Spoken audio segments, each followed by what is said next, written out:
తెలంగాణలో కురుస్తున్న భారీ వర్షానికి హైదరాబాద్ నగరంలో ప్రధాన రహదారులు చెరువులను తలపిస్తున్నాయి. ముఖ్యంగా Secunderabad, Begumpet, Alwal, Tirumalagiri, Bollaram, Bowenpally, Marredpally, Tarnaka, OU campus, Lalapet, Habsiguda, Uppal, Nacharam, RTC cross roads, Kondapur, Miyapur, Lingampally, Madhavapur, గచ్చిబౌలితో పాటు పలు ప్రాంతాల్లో రోడ్లు పూర్తిగా జలమయమయ్యాయి. కొన్ని చోట్ల మోకాళ్లలోతు నీరు నిలిచిపోవడంతో వాహనదారులు తీవ్ర ఇబ్బందులు ఎదుర్కొంటున్నారు. దీంతో ట్రాఫిక్ కు తీవ్ర అంతరాయం ఏర్పడింది. పలు ప్రాంతాల్లో వాహనాలు నీటిలో నిలిచిపోయాయి. స్థానికులు, ఐటీ ఉద్యోగులు, స్కూల్ బస్సులు అన్ని ట్రాఫిక్ జామ్లో చిక్కుకున్నాయి.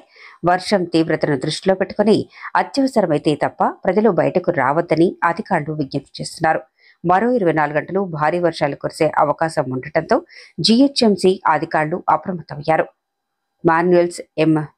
మాన్సూన్ ఎమర్జెన్సీ టీంలను రంగంలోకి దించారు. ప్రజలు అప్రమత్తంగా ఉండాలని, ఎలాంటి అవసరం లేకున్నప్పుడు ఇళ్లలోనే ఉండాలని సూచించారు.